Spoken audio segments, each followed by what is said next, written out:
बुजुर्ग साथीगण, मेरे मंच पे बैठे हुए, साथ में बैठे हुए माननीय अतिथिगण, बड़े बुजुर्ग पूर्व सांसद कुशवाहा जी, डॉक्टर पूनम यादव जी,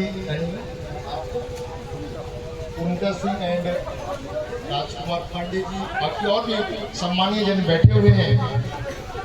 आप सबको भी, मेरे युवा साथी बैठे हुए हैं, कुछ महिलाएं भी दिख रही हैं, मातृशक्ति को भी मेरा हृदय से प्रणाम। सबसे पहले तो मैं आप लोगों को इस बात के लिए धन्यवाद दूंगा कि आप सम्मान मेरा कर रहे हैं। सच मानिए, उस सम्मान के जो हकदार हैं वो आप लोग हैं।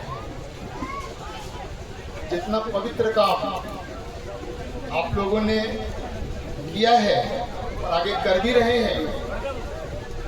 अभी एक सज्जन बोल रहे थे, आपको ऐसा उदाहरण आपको और कहीं देखने को नहीं मिलेगा। जिस काम को सरकार को करना चाहिए, जिस काम को प्रशासन को करना चाहिए, वो काम तो करना दूर, उसने बाधा भी उत्पन्न की है इस पुनीत कार्य में। मैं आपको विश्वास दिला दूं, पुनीत कार्य जब होता है वो भगवान का कार्य होता है।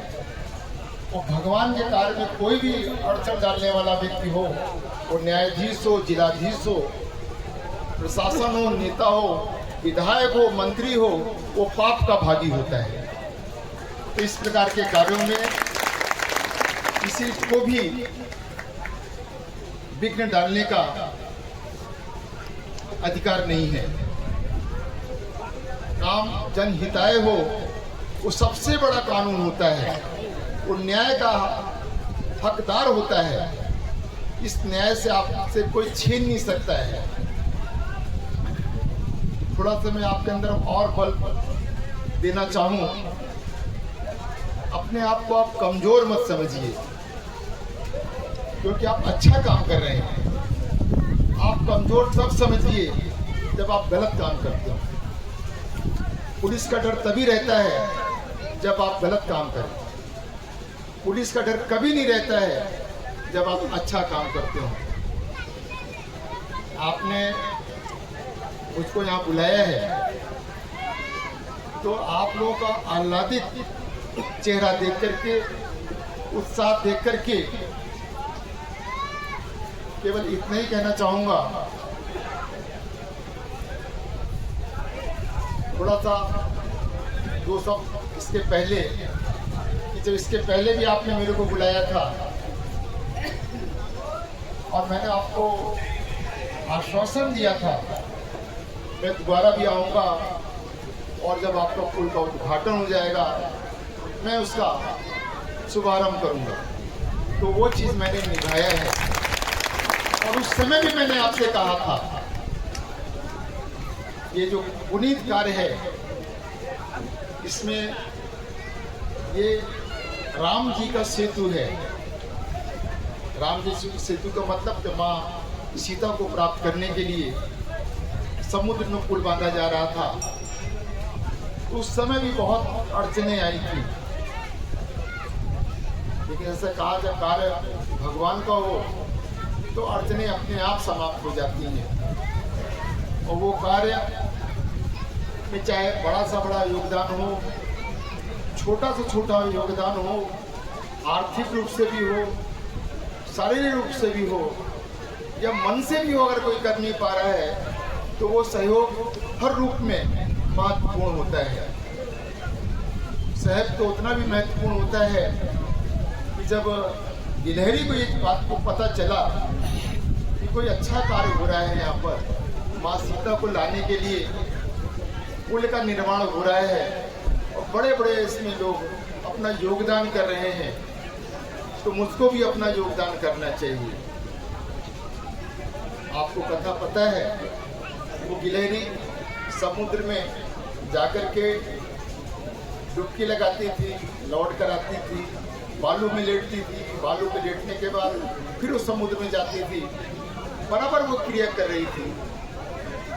उन्हीं बड़े बड़े लोगों में से जब एक व्यक्ति ने पूछा कि तुम ये क्या कर रही हो, तो उसका जवाब था, मैं और तो कुछ और कर नहीं सकती हूँ, मेरा सामर्थ्य नहीं है, और ये पुल बना रही हूँ, ये पुल जो बन रहा है इसमें मेरा भी कुछ योगदान रहे, इसलिए मैं ये काम कर रही हूँ। सबके सब जैसे लोग हंसते हैं, समाज के लोग अच्छा कार्य करिए तो बुराई भी करने वाले हैं, हंसने वाले भी लोग हैं, तो लोग हंसे।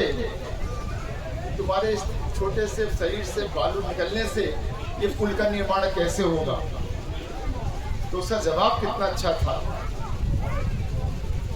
मेरे बालू छिड़कने से पुल का निर्माण जो होगा उसमें मेरा योगदान कुछ के बराबर जरूर है, लेकिन जब इतिहास लिखा जाएगा तो ये भी लिखा जाएगा कि एक गिलहरी ने भी अपने बालू की योगदान दिया।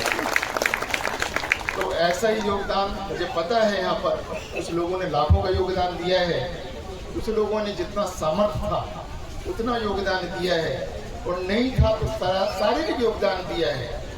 तो बंधुओं, ये मान के चलिए ये योगदान आपका ईश्वरीय योगदान है, ये आपका गलत नहीं जाएगा, खराब नहीं जाएगा, फलीभूत होगा। ये प्रशासन हो, न्यायालय हो, जब इसमें बाधा उत्पन्न करेगा तो वो पाप के भागी बनेंगे, पुण्य के भागी तो आप बनेंगे। सबसे अच्छी बात, कैप्टन रविंदर यादव मिलिट्री वाले के अंदर भी ऐसी सोच हो सकती है। मेरा बहुत नज़दीकी इनसे नाता रहा है, मैंने भाई केस किए हैं कि ये बड़े खुदगर्ज होते हैं, अपने ही बारे में सोचते हैं, अपने परिवार के बारे में सोचते हैं, बीवी बच्चे के बारे में सोचते हैं, समाज के बारे में नहीं सोचते। कुछ इनका एटमॉस्फेयर ऐसा बनता है, मिलता है कि ये परिवार से भी दूर रहते हैं, तो इनको मौका मिलता है परिवार मिल जाए तो मैं दुनिया छोड़ दूँ, लेकिन शायद रविंदर यादव इसके अपवाद हैं। मुझे याद है जब ये रिटायर्ड होने वाले थे तो मैंने पूछा, रविंदर जी अब आप क्या करने वाले हैं?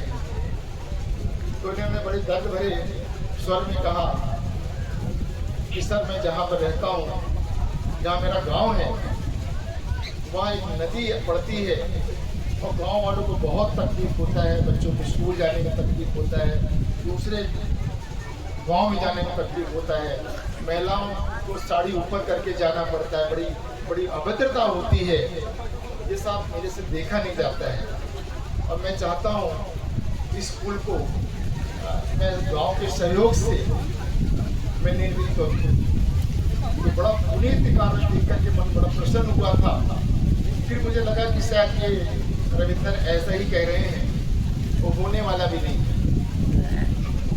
लेकिन जब इन्होंने लंबी राशि अपने तरफ से देकर के कार्य प्रारंभ किया और आप लोगों की तरफ से सहयोग मिलना शुरू हुआ, तो इन्होंने मुझे आगे भी बताया कि सारी इतना काम हो गया है, इतना लोगों ने सहयोग दिया है, आर्थिक रूप से सहयोग दिया है, यहाँ तक कि यहाँ पर रहने वाले अच्छे अच्छे लोग अपने सरों पर मिट्टी, बालू, सीमेंट ढो करके अपना श्रमदान दे रहे हैं। तो मुझे विश्वास है कि बन जाएगा। तो मैंने आज कुछ दिन में आप लोगों के बीच में आया था कि समझते हुए कि रविंदर यादव जिस प्रकार से एक हट लेकर के, एक जिद लेकर के, इलेक्ट्रिक मैन तो वैसे जिद्दी होता है, वो जिद लेकर के कार्य कर रहे हैं, निश्चित रूप से ये कार्य सफल होगा। आज उनके जिद के कारण से, उनके श्रम के कारण से, उनके आर्थिक सहयोग के कारण से और बाकी में आप लोगों को मिलाकर लेकर चलने के कारण से जो आज ये वो निर्मित हुआ है, वो निश्चित रूप से वो बधाई के काबिल है।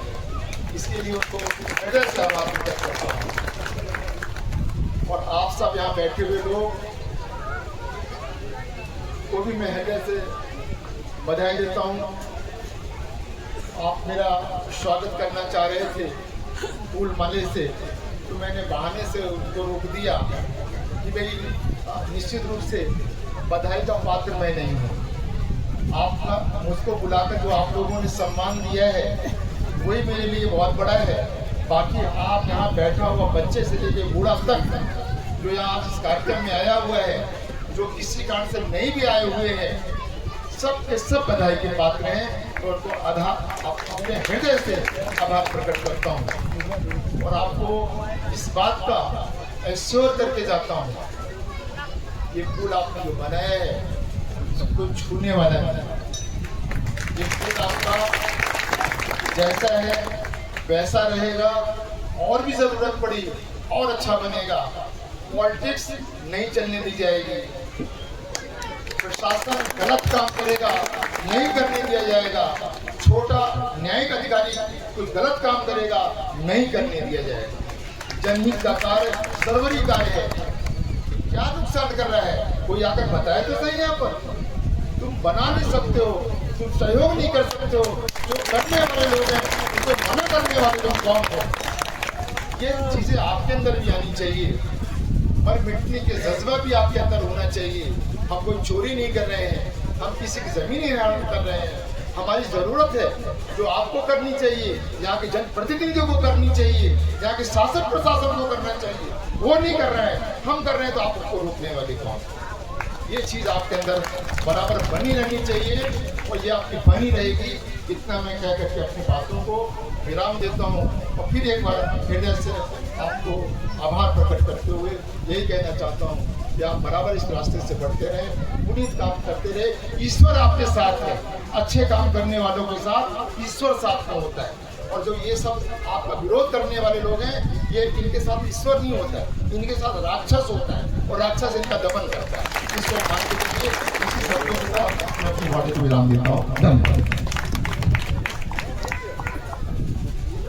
देखिए जो चेहरे की चमक देख रहे हैं, ये मेरी लाइनें नहीं, ये मेरा स्वर है। ये लाइनें हैं स्वयं श्रीवास्तव की, जो आप बहुत नाम आप उनका सुने होंगे कि न पत्थर की चमक है न नगीने की चमक है, न पत्थर की चमक है न नगीने की चमक है, चेहरे पे सीना तान के जीने की चमक है। पुरखों से विरासत में इन्हें कुछ नहीं मिला। मैं आपको बता रहा हूँ, हमारे पुरखे पुरनिया सर नेताओं के पीछे घूमते घूमते उनके चप्पल घिस गए। इस पुल के लिए बहुत बार नापी हुआ, फर्जी जेई फर्जी एई आए, पुल का नापी किए लेकिन कुछ नहीं हुआ। मैं बोलना चाहूंगा कि पुरखों से विरासत में इन्हें कुछ नहीं मिला, जो दिख रही है खून पसीने की चमक है। एक बार जोरदार तालियों से स्वागत करिए। और मैं